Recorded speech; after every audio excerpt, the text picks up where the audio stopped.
¿Qué tal, estudiantes del Cubao? Específicamente las secciones de 11º año que se encuentran a mi cargo y las especialidades que no fueron convocadas. Recuerden que este video es para ustedes y que de alguna forma constituye un importante complemento a las páginas de la antología que ustedes han venido leyendo a lo largo de las semanas, ¿verdad? Lo que busco aquí es hacer una reflexión, un análisis de estas primeras páginas para que a ustedes les quede más claro la lectura.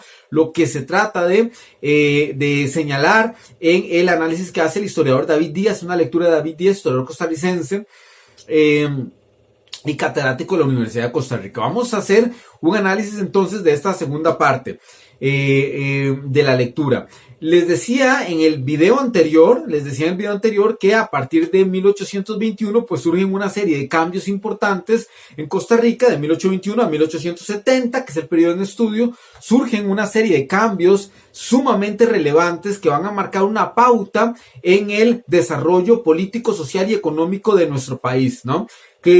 Cambios que van desde, evidentemente, la independencia de nuestro país y las decisiones que se tienen que tomar posterior a este importante acontecimiento, ¿verdad? Que recordamos era la adherencia o no al Imperio Mexicano, a formar parte de la Gran Colombia de Centroamérica.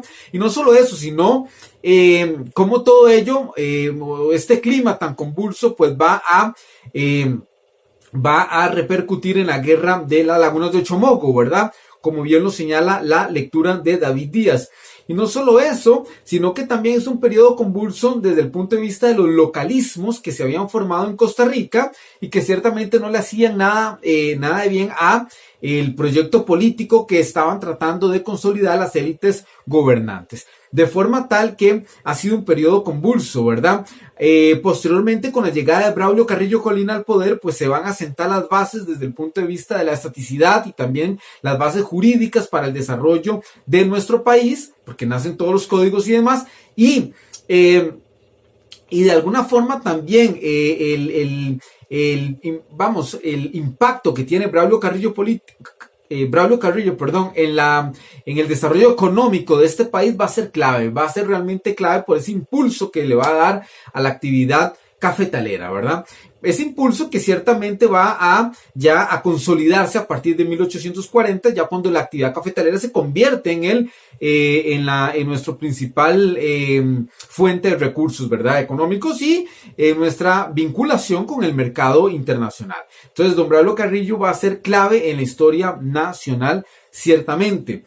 Y bueno, tenemos que analizar lo que fue ese periodo convulso que se da a partir de 1850 hasta 1860, en donde se da también la gesta del 56 contra los filibusteros provenientes de la parte sur de los Estados Unidos y que buscaban crear un estado esclavista en Centroamérica, ¿verdad? Parte de las pretensiones que buscaban estos filibusteros y la forma en que los ejércitos centroamericanos logran unirse para derrotar estas fuerzas imperiales o expansionistas que venían, repito, de la parte sur de los Estados Unidos, que era todavía menos desarrollada, de mayor imperialismo, etcétera. Entonces, bueno, es un periodo interesante de analizar de 1821 a 1870, producto de todos los cambios que se van a ir dando en ese momento y hasta llegar a 1870, en donde la llegada de los políticos de corte liberal pues le van a dar otro matiz a la política nacional. Pero evidentemente eso se va a ir analizando poco a poco, ¿verdad? La lectura de David Díaz es muy minuciosa, como ustedes lo habrán notado, es muy minuciosa, tiene muchos detalles y es importante, repito, que ustedes hagan el ejercicio de leer página por página y si tienen alguna inquietud, alguna consulta general de la lectura relacionada evidentemente con el análisis de las páginas, pues me pueden escribir a mi correo electrónico institucional o bien pueden enviarme la sugerencia o la inquietud a través del correo del Clau Campus. Cualquiera de las dos opciones es correcta. Vamos en esta segunda parte, a hacer un análisis entonces de este periodo de 1821 y por lo menos hasta 1825, ¿verdad? Porque estas primeras páginas, ¿verdad? Estas primeras 20 páginas en realidad se detienen en muchos detalles para hacer un abordaje minucioso de lo que sucedió en este país desde el momento en que se llega el acta de independencia, ¿verdad? Y las decisiones que hay que tomar posterior a ello, hasta 1825 con la incursión de la Federación Centroamericana. Entonces analicemos este periodo a partir de ciertos datos importantes. Tenemos que la noticia de la independencia llegada de Guatemala generó pues mucha incertidumbre en Costa Rica. Existía claramente la pretensión de unirse al Imperio Mexicano en aquel momento. ¿Por qué? Básicamente porque existía, una manera de pensar muy particular, y era el hecho de que se llegó a pensar que los estados grandes eran los que sobrevivían, que los estados grandes eran los que podían de alguna forma tener un mayor desarrollo político, social, económico, de forma tal que Costa Rica, al ser un estado tan pequeño, territorialmente hablando, pues no sería exitoso si no se unía a un estado más grande. Entonces existía, una vez que llega el acta de independencia y hay que tomar nuevas decisiones, existía las opciones o la necesidad incluso de adherirse o al Imperio Mexicano, ¿verdad?, de Agustín de Iturbide, o bien formar parte de la Gran Colombia, o bien de Centroamérica como un todo, ¿verdad? Esto tomando en cuenta pues una serie de intereses económicos y políticos de aquel entonces, ¿verdad? Es decir, no era una decisión arbitraria, sino que la decisión iba en función a ciertos intereses económicos principalmente. Entonces, en Costa Rica, los ayuntamientos, que eran comunidades políticas en las que se sentían representados los grupos, se atribuyeron la legitimidad del poder sobre la jurisdicción una vez que se alcanza, repito, una vez que llega esa acta de independencia.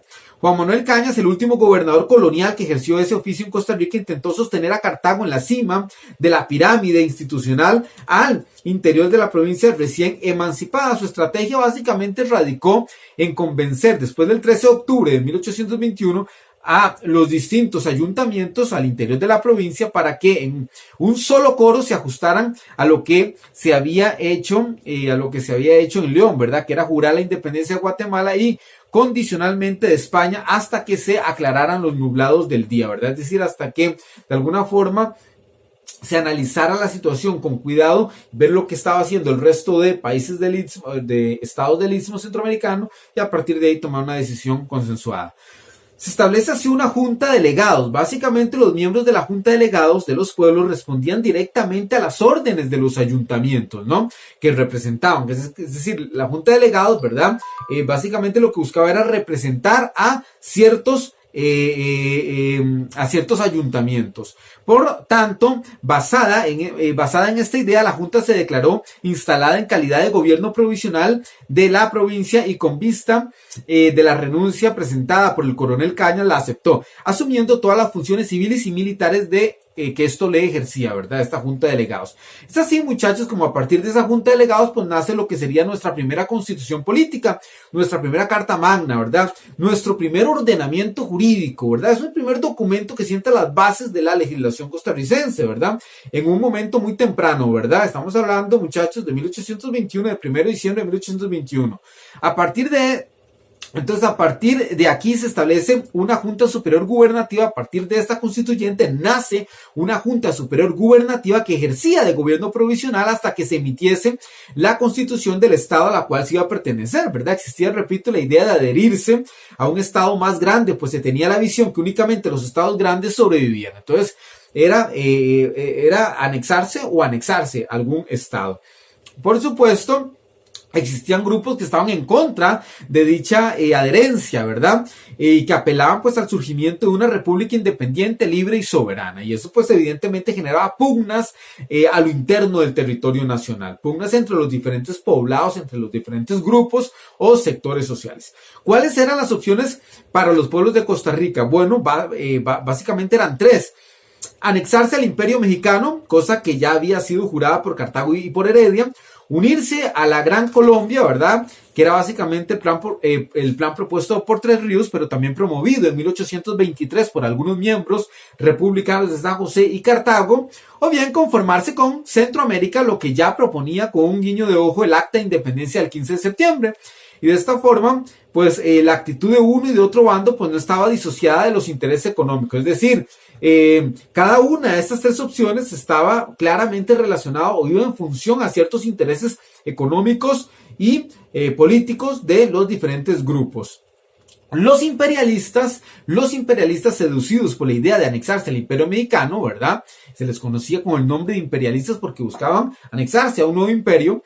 Por su parte, tenemos también a los republicanos que no cejaban en sus ambiciones por enfrentarse al control recrudecido que tenía León y Guatemala sobre su posibilidad de comerciar con Panamá. En esta división política, la que altera los ánimos en lo sucesivo y pone en problemas a la Junta Superior Gubernativa.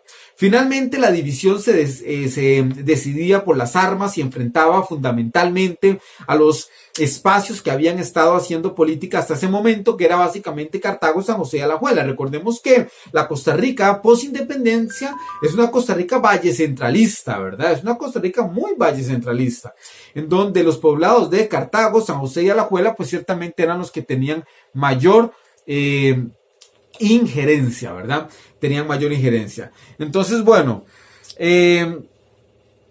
vamos a entender entonces que